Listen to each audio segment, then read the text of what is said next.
नमस्कार. आज आपण महाराष्ट्राच्या ग्रामीण आणि सामाजिक व्यवस्थेला पार मुळापासून हादरवून सोडणाऱ्या एका अत्यंत महत्त्वाच्या लढ्याबद्दल बोलणार आहोत.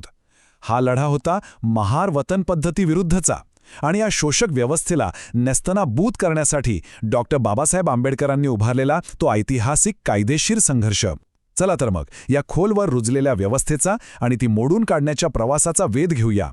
आजच्या या विश्लेषणात आपण नेमके काय पाहणार आहोत तर या वतन व्यवस्थेची ऐतिहासिक पार्श्वभूमी, त्यातील शोषणाचं खरं स्वरूप, बाबासाहेबांचं त्यामागचं अचूक विश्लेषण, त्यानंतर कायदेमंडळात झालेला प्रदीर्घ संघर्ष, 1958चा वतन निर्मूलन कायदा आणि सरतेशेवटी स्थितीकडून कराराकडे झालेला एका संपूर्ण समाजाचा प्रवास. तर सुरुवात करूया ऐतिहासिक पार्श्वभूमीपासून. वतन हा शब्द ऐकायला एखाद्या मोठ्या सन्मानासारखा किंवा अभिमानाची गोष्ट वाटतो ना, पण प्रत्यक्षात हाच शब्द एका संपूर्ण समाजासाठी पिढ्यानपिढ्या चालत आलेल्या गुलामगिरीचा भक्कम पाया कसा बनला हे समजून घेणं खूप गरजेचं आहे. आता इथे एक रंजक गोष्ट पहा. वतन हा मुळात एक अरबी शब्द आहे, ज्याचा अर्थ होतो आपला देश किंवा आपली हक्काची जमीन. पण याला खऱ्या अर्थाने कायदेशीर स्वरूप मिळालं ते 1874च्या बॉम्बे हेरिडिटरी ऑफिसेस ॲक्ट म्हणजे मुंबई वतन कायद्यामुळे. सोप्या भाषेत सांगायचं तर यात दोन मुख्य गोष्टी होत्या. एक म्हणजे वंश परंपरेने चालत आलेला प्रशासकीय हुद्दा आणि दुसरं म्हणजे त्या कामाच्या मोबदल्यात सरकारने दिलेली इनाम जमीन. वरवर पाहता हे एकदम साधं वाटतं, पण खरी मेक इथेच होती. मूळ पारंपरिक पेशवे काळात गावात 24 बलुतेदार आणि आलुतेदार असायचे, पण ब्रिटिशांनी आपल्या सोयीसाठी या व्यवस्थेची पूर्ण मोडतोड केली आणि वतनदारांचे 3 वर्ग पाडले. पहिल्या वर्गात त्यांनी स्वतःला अत्यावश्यक असणारे पाटील, कुलकर्णी आणि महार यांना ठेवलं आणि तिसऱ्या वर्गाला मात्र बंधनातून मुक्त केलं. आता याचा परिणाम काय झाला तर महार समाज हा सरकारी कामं आणि वरून गावकऱ्यांची कामं अशा दुहेरी आणि अत्यंत घट्ट बंधनात अडकून पडला. आता वळूया शोषणाचं स्वरूप आणि यातून निर्माण झालेल्या गुलामगिरीकडे. प्रशासकीय रचनेच्या या कायदेशीर आणि चकचकीत मुखवट्यामागे हिंदू समाजव्यवस्थेत सर्वात तळाशी असलेल्या महार समाजाचं किती भयानक आणि अमानुष शोषण दडलं होतं हे आता आपण पाहूया. या शोषणाची खरी तीव्रता तेव्हाच समजते जेव्हा आपण या समाजावर लादलेल्या कामांची यादी पाहतो. फक्त सरकारी निरोप पोहोचवणं एवढंच काम नव्हतं, तर गावातील रस्ते झाडणे, चावडीची दुरुस्ती करणे, स्मशानात लाकडे गोळा करून नेणे आणि सर्वात धक्कादायक म्हणजे गावातील मेलेली जनावरं ओढून नेण्याची सक्ती. विचार करा, ही सगळी अत्यंत कष्टदायक आणि मानवी प्रतिष्ठेला पार धुळीस मिळवणारी कामं त्यांच्या माथी मारली गेली होती. आता साहजिकच प्रश्न पडतो की एवढे अतोनात कष्ट करून मोबदला काय मिळायचा?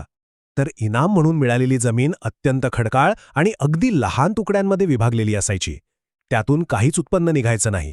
त्यामुळे पोटापाण्यासाठी या लोकांना पूर्णपणे वरच्या जातीच्या गावकऱ्यांच्या मर्जीवर म्हणजेच उरल्या-सुरल्या बलुत्यावर अवलंबून राहावं लागायचं.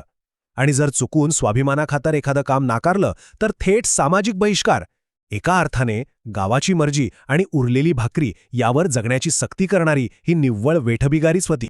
आणि नेमक्या याच अन्यायी व्यवस्थेवर प्रहार केला तो बाबासाहेब आंबेडकरांनी.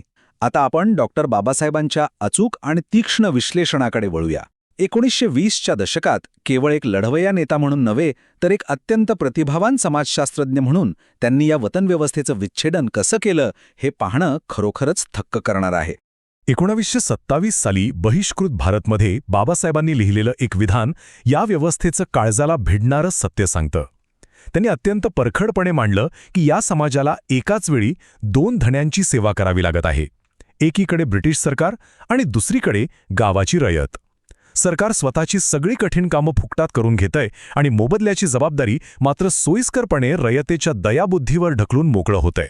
हा शासनाचा केवढा मोठा बेजबाबदारपणा होता. बाबासाहेबांच्या या सखोल विश्लेषणातून अत्यंत गंभीर मुद्दे समोर आले.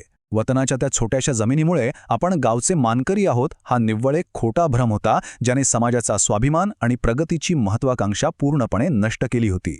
शिवाय 1874च्या कायद्यात कामाच्या तासांची किंवा स्वरूपाची कोणतीही स्पष्ट व्याख्या नव्हती.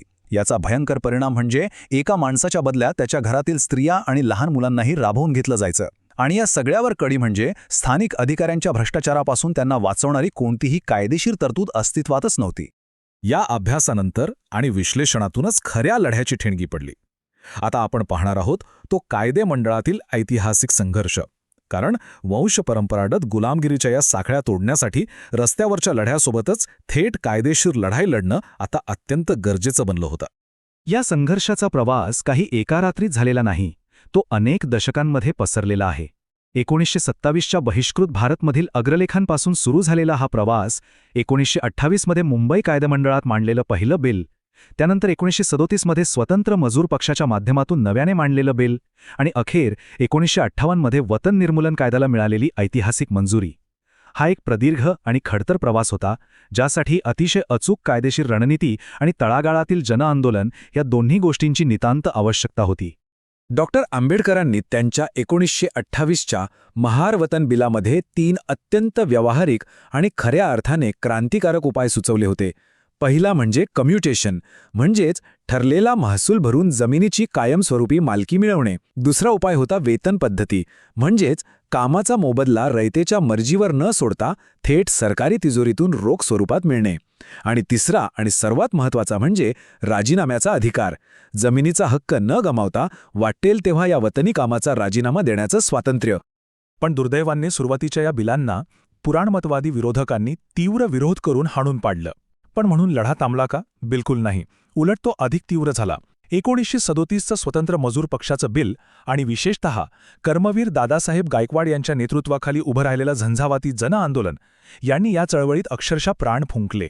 दादासाहेबांनी संपूर्ण महाराष्ट्रभर मोर्चे काढले, रान उठवलं आणि भूमिहीनांच्या हक्काचा आवाज इतका बुलंद केला की सरकारला दखल घेणं भागच पडलं. आणि अखेर या प्रदीर्घ अनेक दशकांच्या संघर्षाचं फळ स्वातंत्र्योत्तर काळात मिळालं. आपल्या 5व्या भागात आपण पाहणार आहोत तोच ऐतिहासिक आणि निर्णायक विजय, मुंबई कनिष्ठगाव वतन निर्मूलन कायदा 1958. या कायद्यात अशा काही तरतुदी होत्या ज्यांनी ग्रामीण अर्थव्यवस्थेचा चेहरा मोहराच बदलून टाकला. कायद्याच्या कलम 4 नुसार ती पिढ्यानपिढ्या चालत आलेली सक्तीची वेठबिगारी कायमची संपुष्टात आली. कलम 5 मुळे मूळ वतनदाराला ठराविक नजराणा भरून भोगवटादार वर्ग 2 अंतर्गत जमिनीचे अधिकृत शेतकरी म्हणून मालकी हक्क मिळाले. आणि सर्वात मोठा सामाजिक बदल घडून आणला तो कलम 7 ने. या कलमाने ज्येष्ठत्वाचा म्हणजेच फक्त मोठ्या मुलाला वारसा मिळण्याचा जुना नियम रद्द केला आणि कुटुंबातील सर्व वारसदारांना जमिनीमध्ये समान वाटा मिळण्याचा कायदेशीर मार्ग मोकळा करून दिला. आता तुम्हाला वाटेल की कायदा झाला आणि सगळे प्रश्न सुटले, पण वास्तवात असा कायदेशीर बदल इतका सोपा नसतो. जमिनींच्या मालकी हक्कावरून अनेक कौटुंबिक आणि कायदेशीर वाद निर्माण झाले. पण त्यावेळी उच्च न्यायालय आणि सर्वोच्च न्यायालयाने हे अगदी स्पष्ट केलं की या कायद्याने केवळ शासकीय सेवा संपुष्टात आणल्या आहेत, संयुक्त कुटुंबाचे हक्क नाही, म्हणजेच वाटणी सर्वांना मिळणार. तसंच वर्ग 2च्या या जमिनी जिल्हाधिकाऱ्यांच्या पूर्वपरवानगीशिवाय कुणालाही विकता येणार नाहीत, हा अत्यंत महत्त्वाचा नियम करून या नवीन जमिनींच्या बेकायदेशीर हस्तांतरणाला भक्कम आळा घातला गेला. जुन्या आणि या नव्या व्यवस्थेमधील फरक जर आपण पाहिला तर तो डोळे उघडणारा आहे. जुनी वंशपरंपरागत चालत आलेली, फुकटात आणि अमर्याद राबवून घेणारी महार वतन पद्धत कायमची इतिहास जमा झाली आणि त्या जागी शासनाने कोतवाल हे एक नवीन आधुनिक पद निर्माण केलं. ही कोतवाल पद्धत कोणत्याही जातीवर किंवा वंशावर आधारित नव्हती, तर ती पूर्णपणे शासकीय निकषांवर आधारित, ठराविक मासिक वेतनाची आणि निश्चित कामाचे तास असलेली एक सन्मानजनक आधुनिक व्यवस्था बनली. या सर्व ऐतिहासिक प्रवासाचा सर्वोच्च बिंदू फक्त एखाद्या प्रशासकीय बदलापुरता मर्यादित नव्हता.